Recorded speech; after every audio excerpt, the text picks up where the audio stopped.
नमस्कार, मैं हूं गोविंद पंतराजू और आप देख रहे हैं द फ्री प्रेस का कार्यक्रम आपकी बात।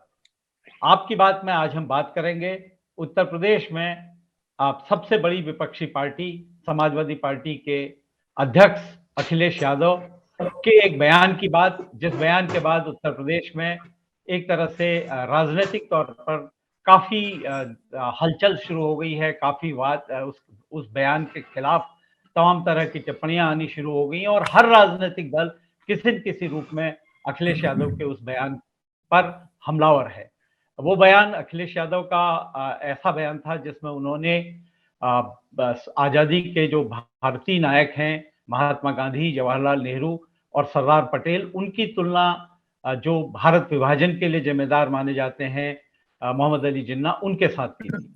और ये कहा था कि ये चारों जो लोग हैं, ये चारों एक ही संस्थान से इन्होंने पढ़ा था और ये भारत की आज़ादी के लिए बहुत बड़े नायक रहे। और उसके बाद कई तरह के आक्रमण हुए। बीएसपी ने हमला किया, बीएसपी ने कहा कि बीजेपी और समाजवादी पार्टी दोनों असांप्रदायिक राजनीति करना चाहते हैं, इसलिए इस तरह का बयान हो रहा है। बीजेपी की तो काफ़ी तीखी टिप्पणियां इस पर थी ही। आपने भी इस मामले में समाजवादी पार्टी को एक तरह से काफ़ी फख्तियां कसी।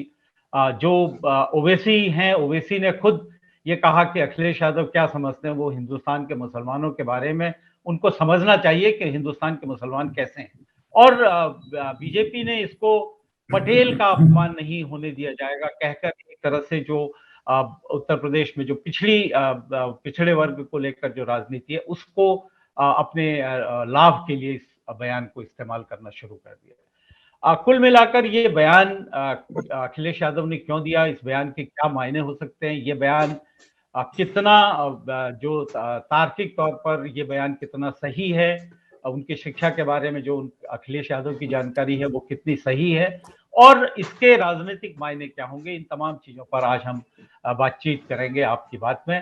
हमारे साथ बातचीत में आज मौजूद हैं वरिष्ठ पत्रकार शरद प्रधान, वरिष्ठ पत्रकार अतुल चंद्रा, पूर्व फौजी अधिकारी और भारत की जो एक नागरिक के हैसियत से भारत के जो लोकतांत्रिक व्यवस्था है उसमें गंभीर हस्तक्षेप करने वाले कर्नल फसीह अहमद।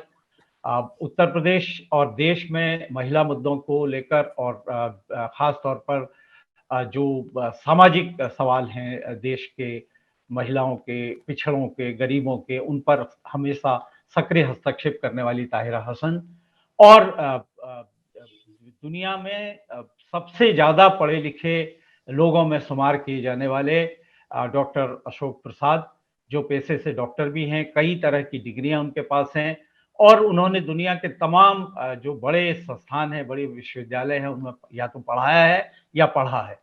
और संयोग से जिन चार नेताओं को लेकर अखिलेश यादव का जो बयान था, उस जिन विश्वविद्यालयों में बार एट लॉ की डिग्री की बात थी, उनसे भी आपका बहुत नज़दीकी संबंध रहा है और आप भारत के जो पहले राष्ट्रपति थे डॉक्टर राजेंद्र प्रसाद, उनकी पुत्री के पुत्र हैं और अभी भी गोरखपुर में बहुत सक्रिय तौर पर लोगों के साथ एक चिकित्सक के तौर पर लोगों की सेवा कर रहे हैं। आप सबका कार्यक्रम में स्वागत है। बातचीत की शुरुआत मैं सबसे पहले कर्नल फसीह अहमद आपसे करना चाहता हूँ। ये जो बयान है, एक सामान्य नागरिक के तौर पर आप इस बयान को किस तरह से देखते हैं? देखिए, इसके दो पहलू हैं, इसके जवाब के दो पहलू हैं। एक, आम मुसलमान जो यहाँ का है हिंदुस्तानी, जिसने आज से 70 साल पहले रिजेक्ट कर दी थी टू थ्योरी या टू नेशन थ्योरी, हाँ, उसका एक वो है नजरिया। और उस हिसाब से ये बहुत ही बेहुदा और बड़ा वाहियात और बहुत बचकाना और बड़ा बेवकूफ वो है। वो आई डोंट नो एक्चुअली इनकी हिस्ट्री के बारे में बहुत कम जानकारी दिखाता है कि, और सही बात है, ये वो वाली पौधे हैं जिसको अभी हम लोग 5 मिनट पहले मीटिंग में तो पेश कह रहे थे, ये वो वाली वो है पौधे, इनको हिस्ट्री से कोई मतलब नहीं है। ये तो महज वो जो इन्होंने थोड़ा बहुत गूगल में या व्हाट्सएप पे पढ़ लिया उसके हिसाब से ये चलते हैं। अब यहाँ पे तो एक से एक, अब डॉक्टर प्रसाद के सामने मैं क्या बोलूं। देखिए, हिंदू नेशनलिज्म जिसको हम लोग आज कह रहे हैं कि इस मुल्क को के ऊपर बहुत भारी पड़ रहा है, यही चीज आज से 100 साल पहले जो अवेकनिंग हुई थी मुस्लिम नेशनलिज्म की, वो इन्होंने शुरुआत की थी। और उसमें अपनी क्या नाम है प्योर पॉलिटिकल उनकी वो थी गेन्स देख रहे, हाँ एम्बिशंस और गेन्स, उसमें कोई, अब जाहिर बात है हमको क्या बताना है, सबको मालूम है, सब बहुत वो है कि जिन्ना और इस्लाम were two poles totally diametrically oppose to each other. और नहीं उस और कोई सवाल ही नहीं था उस वक्त, एक से एक दिग्गज इस्लामिक स्कॉलर्स इन्वॉल्व थे इंडियन फ्रीडम स्ट्रगल में। उसमें ये तो साहब ये प्रॉप अप हो गए, और इन्होंने एक ये जो, और अगर हिस्ट्री में जाइए जो थोड़ा बहुत मुझे याद है, डॉक्टर प्रसाद इसको वेरीफाई करेंगे कि ये लॉर्ड कर्जन के टाइम पे जो पहला डिवीजन ऑफ बंगाल हुआ था, वहां पे ये बीज बोए गए थे 1906 if I am not mistaken, और उसी सन में शायद ये अपनी मुस्लिम लीग पैदा भी हुई थी या वो वजूद में आई थी। और आप देखिए कि वो 6 साल नहीं चला, 6 साल नहीं चला ये, बल्कि आप अगर इनकी जसवंत सिंह की किताब पढ़िए तो उसमें बड़ा क्लियरली मेंशन्ड है कि 6 साल में लॉर्ड हार्डिंग ने आके इसको रिवर्स कर दिया, बिकॉज दे रियलाइज की ये चीज, एक अंग्रेज जिसके की बहुत तगड़ी महत्वाकांक्षाएं थी और बहुत ज्यादा दूर देखता था वो, कि लेकिन seeds of divide and rule 5 साल के चले, और उसके बाद से तो हिस्ट्री सबको मालूम है, उसके बाद तो हम लोग को मालूम है। बिल्कुल बिल्कुल, ये बात बिल्कुल सही है कि मोहम्मद अली जिन्ना को किसी भी तौर पर भारत की आजादी का लीडर नहीं माना जा सकता। और जिस तरह से अखिलेश यादव ने, उत्तर प्रदेश में अखिलेश यादव ऐसा लग रहा था कि एक विपक्षी दल के नाते और बीजेपी को चुनौती देने वाली सबसे बड़ी पार्टी वो बन रहे हैं, और इस वजह से उनके इर्द गिर्द काफी सक्रियता दिखाई दे रही थी, राजनीतिक सक्रियता। लेकिन इस एक बयान ने उनको कहाँ पहुंचाया है, इस एक बयान से उनको किस तरह का लाभ या किस तरह की हानि हुई है, इसके बारे में मैं शरद प्रधान साहब आपसे जानना चाहूंगा। शरद जी, क्या आपको लगता है अखिलेश यादव का ये बयान किन परिस्थितियों में दिया गया, क्या आप कितना इसको आप सही मानते हैं? ये सिर्फ एक ही परिस्थिति मुझे दिखती है, वो अज्ञान की परिस्थिति है और कुछ नहीं है। और ये जो है हिंदी में कहावत है, सबने सुनी होगी, आ बैल मुझे मार, ये वो काम है। और ये वही काम कर सकता है जिसको ज्ञान से कोई लेना देना नहीं हो। वरना आप बताइए, आज की डेट में इलेक्शन हो रहा है, आप मेन पॉलिटिकल पार्टी हैं, आपसे किसने पूछा था कि जिन्ना के क्या हाल है आजकल, जिन्ना कहाँ है? तो भैया किसने पूछा था? Uncalled for stupid statement. तो वो जो है मैं तो सोच भी नहीं सकता था कि अब अगर अखिलेश यादव के पिताजी होते तो कभी, जो कि वो जमीनी आदमी थे, प्रॉब्लम तभी होती है जब आपको प्लेटर पे तख्त मिल जाए, तख्त के लिए आपने लड़ाई ना करी। और कोशिश भी, अब ये 4.5 साल थे, इसमें ही कम से कम कुछ इतिहास का ज्ञान कर लेते तो ऐसी स्थिति नहीं आती। क्योंकि एक जरूरत है ऑपोजिशन की प्रदेश में, जिस तरीके का तानाशाही माहौल है, उसमें जरूरत थी कि एक विपक्ष, सक्रिय विपक्ष, मजबूत विपक्ष तैयार हो। और मुझे लगता है कि वो विपक्ष की भूमिका वो ज्यादा अच्छे से निभा रही है प्रियंका, बट उसके पास पार्टी नहीं है, मतलब पार्टी ऑर्गेनाइजेशन नहीं है। और जिनके पास है वो कहते हैं ना, putting the foot in the mouth, वो कर रहे हैं।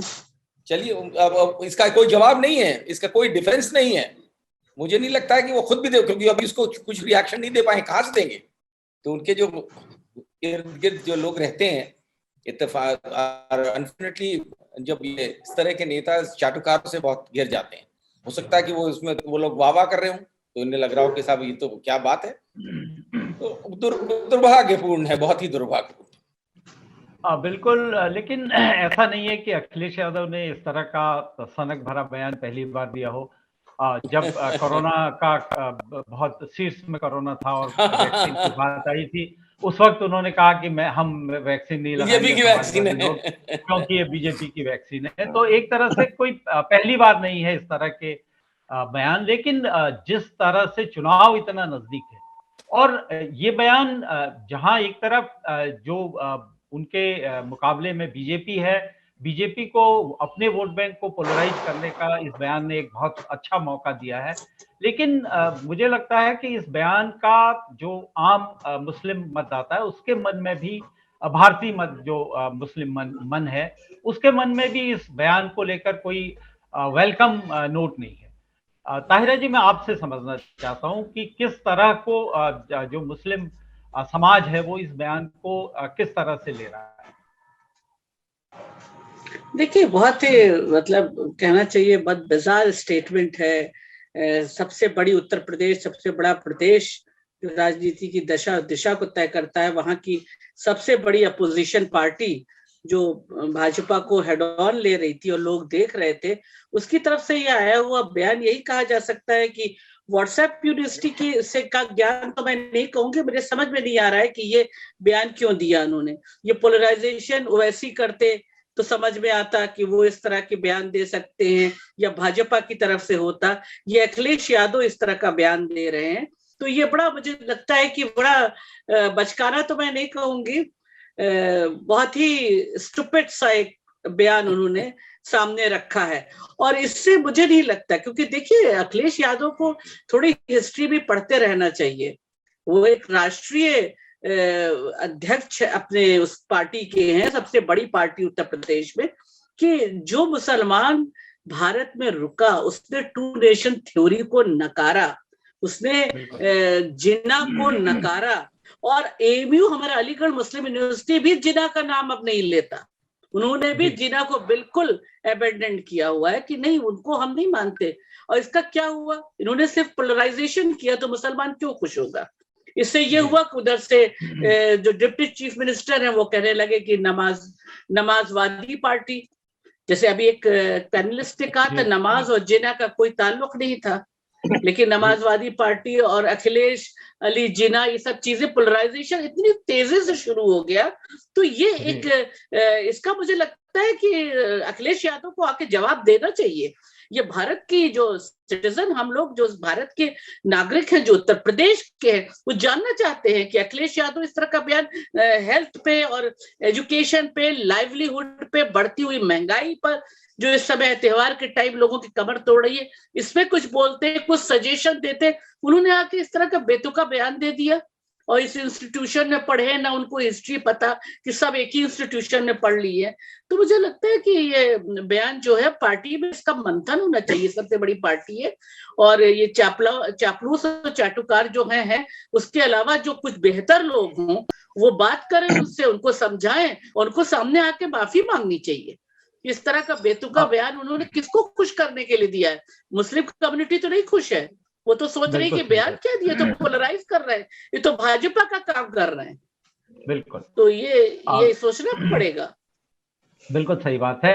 राजनीतिक तौर पर तो ये बिल्कुल एक तरह से बहुत बड़ी गलती, आत्मघाती गलती इसको कह सकते हैं, लेकिन तथ्यात्मक तौर पर ये जो बयान है, एक विश्वविद्यालय में, एक ही संस्थान में पढ़ने की बात, डॉक्टर प्रसाद आप खुद वहाँ आपने शिक्षा हासिल की है, आप उन संस्थानों से जुड़े हैं, ये जो हम अपने दर्शकों को ये बताना चाहते हैं आपके जरिए कि वास्तविकता क्या है, और ये जो चारों जो लोग थे, ये किन किन संस्थानों में इन्होंने बारेट लॉ की जो डिग्री थी वो कैसे ली थी, और क्या ये एक ही संस्थान में थे वाकई में, जैसा अखिलेश यादव ने कहा है? देखिए, उन्होंने जो बयान दिया, जैसे अभी कहा जा चुका है, उसमें बड़े स्ट्रॉन्ग वर्ड्स इस्तेमाल किए गए हैं और बिल्कुल जायज हैं। बहुत ही बेवकूफी, उनका बिल्कुल जाहिलपना जाहिर करता है, पूरी तरह से जाहिलपना है। इनको कुछ मालूम ही नहीं है कि बारेट लॉ लंदन में 4 इंस हैं, वहां से करते हैं, जिनका अलग अलग एडमिनिस्ट्रेशन है। अच्छा, जैसे आपका है, इनर टेम्पल से थे गांधी जी, और जवाहरलाल नेहरू इनर टेम्पल के थे, सरदार पटेल मिडिल टेम्पल के थे, जिन्ना लिंकन सिंह के थे, जहां से मुझे भी मतलब कॉल टू द बार, मुझे भी वहां पे लिंकन सेन से, तो ये इन सब में कुछ है ही नहीं। माने आपने कुछ समझा ही नहीं कि एक ही, आपने कहा कि एक ही जिस संस्था से सब पढ़े हुए थे, तो ये तो सबसे बड़ी।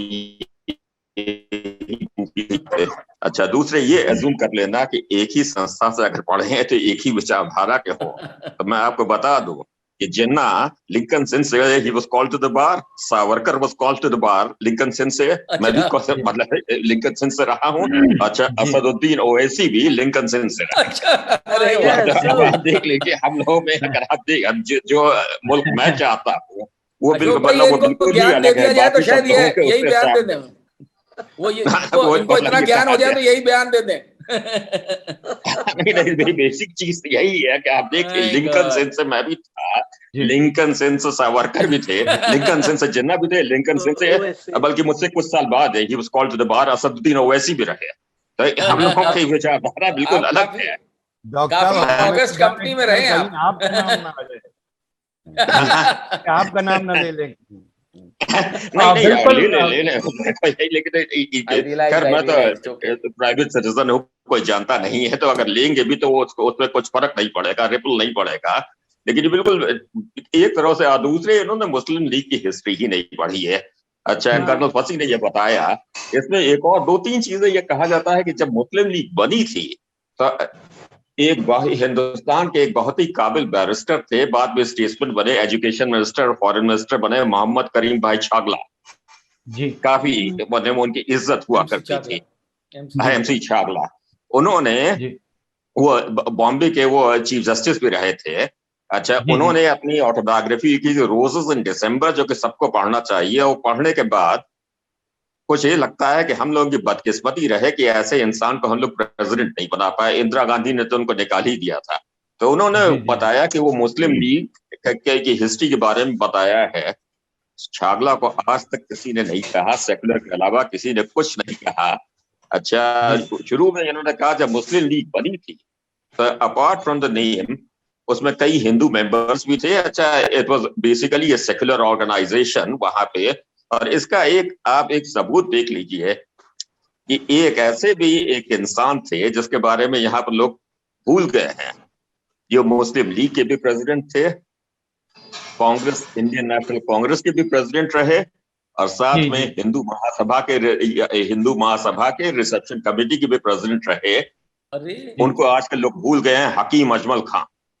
हकीम अजमल खान बहुत बड़े नेशनलिस्ट थे उस जमाने में। मैंने ये तीनों का आपने कर लिया था, तो उस वक्त ये लोग अपनी रिलीजियस आइडेंटिटी को बैक बर्नर पर रख के, अच्छा, और नेशनलिज्म के लिए ये लोग कर रहे थे। छागला जिन्ना के जूनियर थे, और लेकिन जिस समय जिन्ना ने कहा कि भाई हमें जरा पाकिस्तान करना है, तो छागला उनके सबसे बड़े दुश्मन अगर कोई बने हिंदुस्तान में तो छागला बने। तो ये मुस्लिम लीग की उस समय जब 1940 के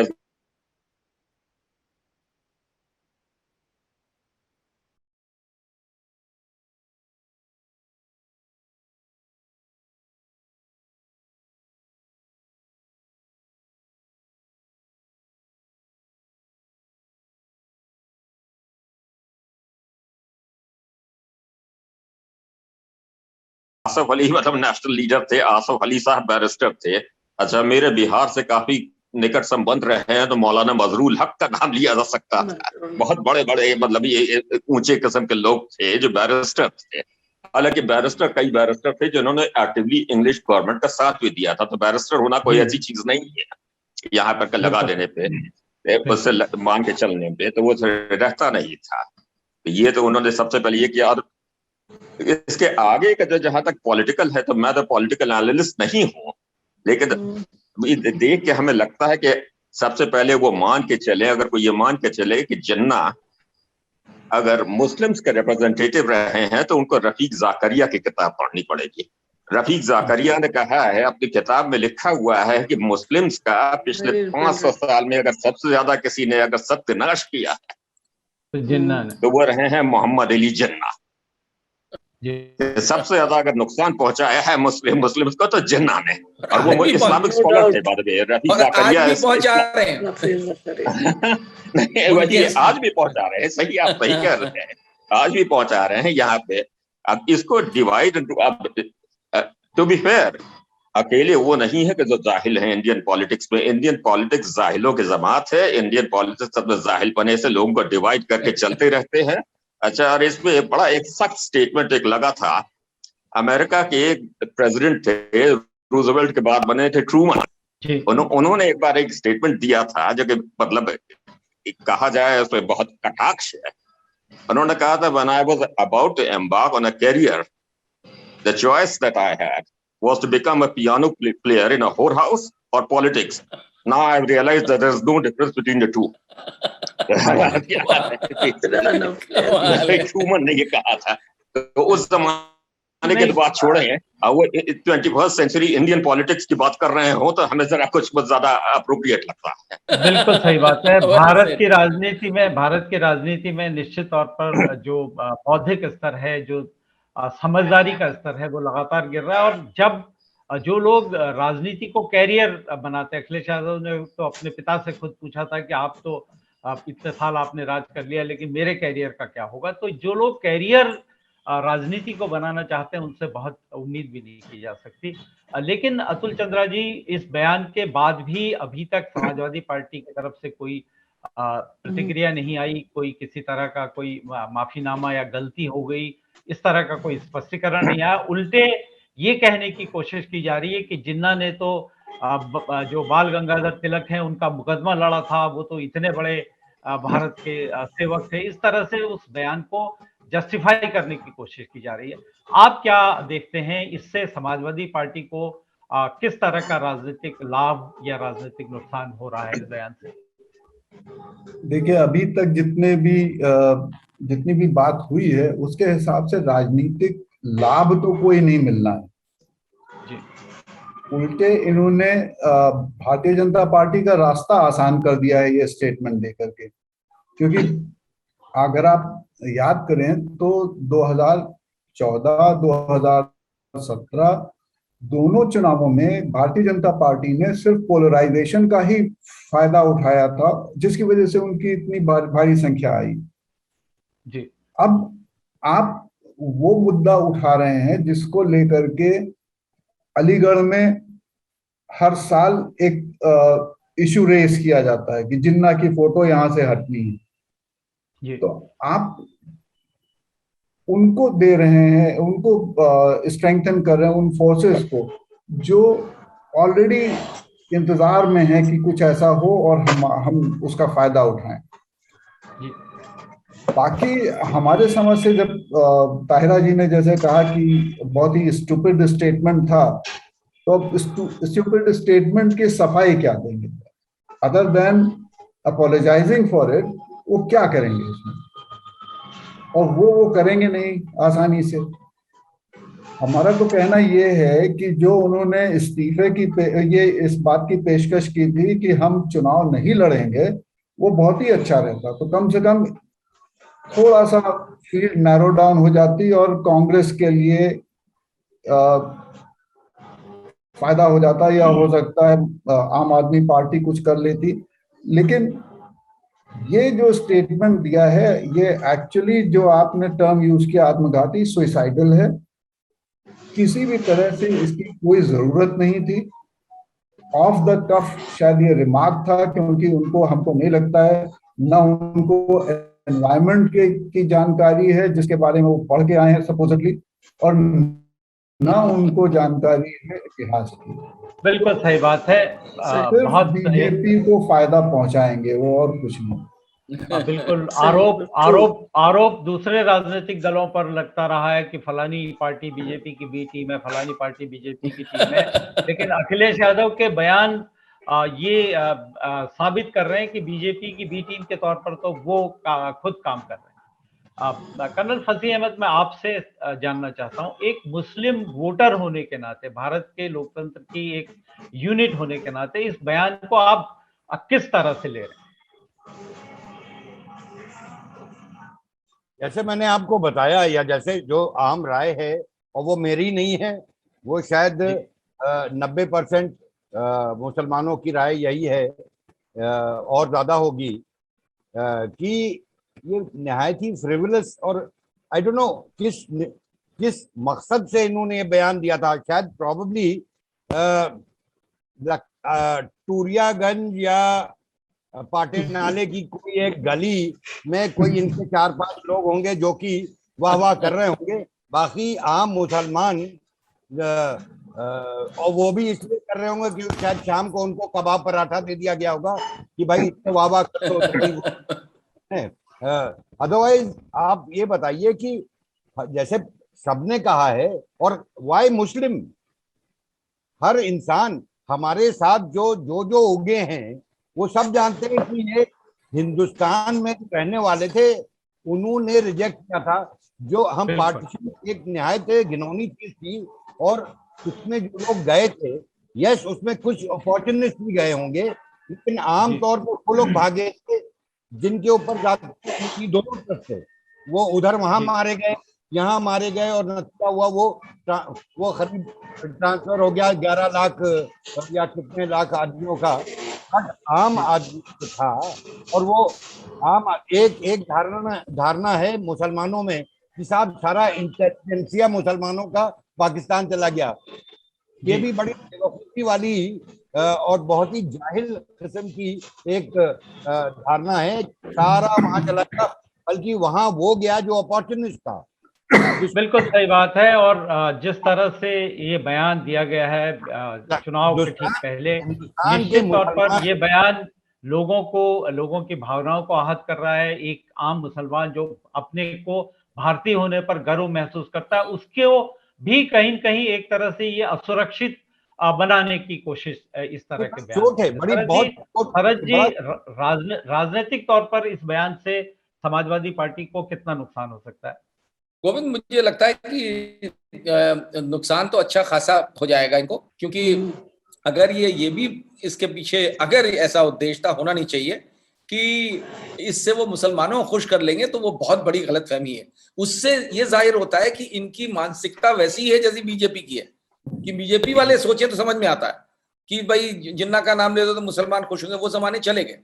आज मुझे लगता है कि 99% मुस्लिम्स इंडिया के, correct me if I am wrong, will not be in favour उसके जिन्ना के से उनको कोई लेना देना नहीं। तो इससे इनका नुकसान, इन्होंने ये अपने पैर पे कुल्हाड़ी मार रही है, और इसको जब तक इसको कुछ करेंगे नहीं तो बीजेपी, योगी आदित्यनाथ, सब लोग इसको भरपूर इस्तेमाल करेंगे। ये हथियार अपने हाथों से दे दिया उन्होंने कि भाई साहब आइए हमें पीट के, और पिट रहे। सही बात है।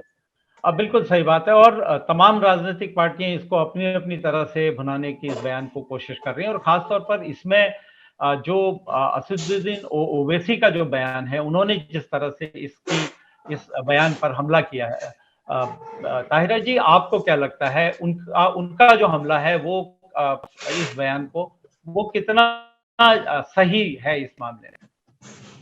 नहीं, देखिए, जो ओवैसी ने बयान दिया है वो तो सही दिया है। उन्होंने कहा है कि मुसलमान जो यहाँ रुका, उसने 2 नेशन थ्योरी को नकार दिया, उसका कोई लेना देना नहीं था उससे।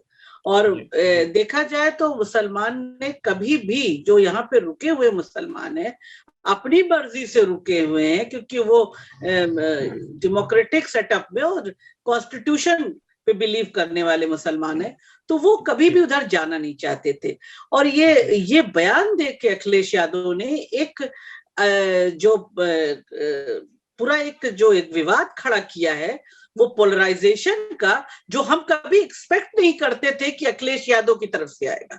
देखिए, जब मैं हम कहती हूँ तो तमाम मुसलमान की बात कर रही हूँ कि माइनॉरिटी ये नहीं समझ रही थी कि अखिलेश यादव ऐसा बयान दे देंगे कि बाद में सब शुरू होने लगेगा और एक सेंस ऑफ इनसिक्योरिटी आ जाएगी कम्युनिटी के अंदर, कि फिर उनसे सवाल पूछे जाने लगेंगे, जबकि उनका कोई लेना देना नहीं। मुझे लगता है अखिलेश यादव को इसका जवाब देना ही पड़ेगा, और देना चाहिए कि वो उन्होंने किस लिए ये बात कही है, वो जिन्ना को कितना जानते हैं, वो जिन्ना की इतनी तारीफ किस बिना पे कर रहे हैं। आजादी की लड़ाई में उनको कहाँ लगता है कि जिन्ना गांधी के साथ खड़े थे, पटेल के साथ खड़े थे, नेहरू के साथ खड़े थे, कहाँ लगता है? उनको क्लियर करना चाहिए ये बात। बिल्कुल बिल्कुल। डॉक्टर प्रसाद, जो ये बयान है, आपको क्या लगता है इस तरह के बयान, आपने भारत की राजनीति के आज के दौर के लोगों के बारे में एक टिप्पणी की थी, अब क्या आपको लगता है कि कोई ऐसा इन लोगों के लिए इनको शिक्षित करने के लिए, खासतौर पर जो हमारे चुने हुए जनप्रतिनिधि होते हैं, उनको शिक्षित करने के लिए किसी तरह के किसी पाठ्यक्रम, किसी तरह के किसी कार्यक्रम की आवश्यकता है आज? मैं तो हमेशा, मैंने अपने कॉलम्स में भी लिखा है कि हिंदुस्तान का असली साल्वेशन होगा जब हम लोग इलेक्टोरल रिफॉर्म करेंगे। इस वक्त आप देख लीजिए कि वोट बैंक्स में पूरा जो इलेक्टोरल सिस्टम है उसी पे बेस्ड है, और इसका देखा जाए तो उस वक्त जो डिबेट्स हुई थी कॉन्स्टिट्यूएंट असेंबली की, तो इसमें मैंने काफी लिखा भी हुआ है। तो ये हो रहा था कि इलेक्टोरल सिस्टम कौन यहाँ से अडॉप्ट किया जाए, कि कुछ लोगों ने कहा first past the post system, और कुछ लोगों ने कहा, जैसे आयरलैंड के सब स्टेट्समैन थे एमन द वलेरा ने president of the constituent assembly और नेहरू जी को लेटर लिखा कि आपका first past the post system यहाँ पर नहीं काम करेगा कि इतनी डाइवर्स पॉपुलेशन है। अब यहाँ पे अभी कुछ दिनों पहले निकला था कि यहाँ पे शहरी कोई मतलब मुश्किल से होंगे आपके 20% लोग जो कि अपनी इलेक्टोरेट का 50% का कॉन्फिडेंस एंजॉय करते हैं। तो आप सिर्फ ये करना है कि दो कम्युनिटीज को कर लें, 30% वोट हो जाए, 30% वोट में आप इलेक्ट हो जाएंगे। तो ये इलेक्टोरल सिस्टम इतना जेरीमैंडर्ड है, लेकिन इसको कौन करेगा? बेसिक चीज तो यही है कि इसको कौन यहाँ पर करेगा। अब जैसे ताहिरा जी ने कहा है कि भाई वहां पे इसमें कितना चीप और कितना बेहुदा बयान है कि भाई नमाजवादी पार्टी, अब जैसे नमाज जो है इन्वोकेशन टू द डिवाइन है, अब इस तरह की बात कर रहे हैं। अब इस पे मैंने लिखा तो हमारे पास ट्विटर पे बहुत सारे इस पे आ गया कि भाई ये इन्होंने थोड़ी ना कहा था, डिप्टी चीफ मिनिस्टर ने, ये अमर सिंह ने कहा था। तो इस पे मुझे यही कहना है कि भाई मैं दो पॉलिटिकल पार्टीज में अब डिस्टिंक्शन करना मैं छोड़ चुका हूँ, और अगर अमर सिंह जैसे लोग हम लोगों का डेकोरम डिसाइड करने लगे तो खुदा मालिक है मुल्क के लिए। बिल्कुल सही बात है, बहुत दुर्भाग्यपूर्ण है। और अतुल चंद्रा साहब, जो बात डॉक्टर प्रसाद ने कही, आप कितने सहमत हैं इस बात से?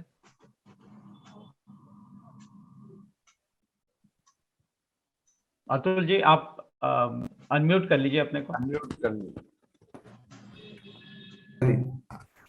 हम कह रहे हैं डॉक्टर प्रसाद ने जो बात कही है बहुत वाजिब बात कही है, क्योंकि आप देखिए ना कि इस इलेक्टोरल सिस्टम से हम लोगों ने किस तरह की सरकारें चुनी हैं अभी तक, किस तरह के इंडिविजुअल्स को इलेक्ट किया है।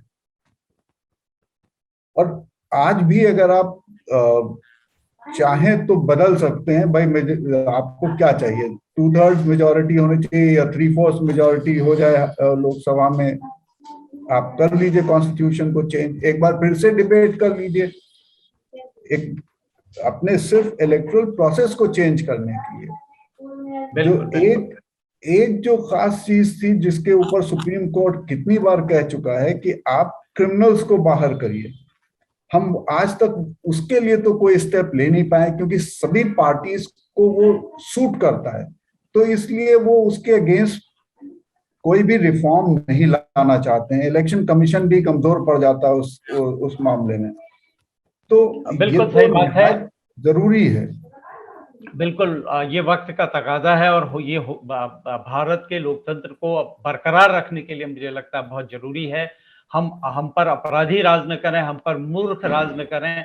इस लोकतंत्र के लिए कुछ ऐसी व्यवस्थाएं होना बहुत जरूरी है, अन्यथा भारत के लोकतंत्र को जो हम कल्पना करते हैं कि दुनिया का सबसे बड़ा लोकतंत्र है और सबसे सफल लोकतंत्र होगा, वो इतनी बड़ी आबादी के लिए खतरनाक व्यवस्था भी बन सकती है। हम उम्मीद करते हैं कि कहीं न कहीं से इसमें सुधार की कोई बात उठेगी। हम इसी उम्मीद के साथ आज आपकी बात को यहीं पर विराम दे रहे हैं। अपने दर्शकों को हम ये कहना चाहते हैं कि वो हमारे इस कार्यक्रम को लाइक करें, सब्सक्राइब करें, हमको शेयर करें, और हम साथ ही साथ आज उनको धनतेरस और दीपावली की शुभकामनाएं देना चाहते हैं, और ये उनका आह्वान करना चाहते हैं कि वो अपने घर में उजाला करें, लेकिन किसी गरीब और किसी बेसहारा, किसी कमजोर का भी अगर वो सहारा इस दिवाली में बने तो वाकई में ये दिवाली सबकी दिवाली बन सकेगी। आप सबका आभार, धन्यवाद, नमस्कार।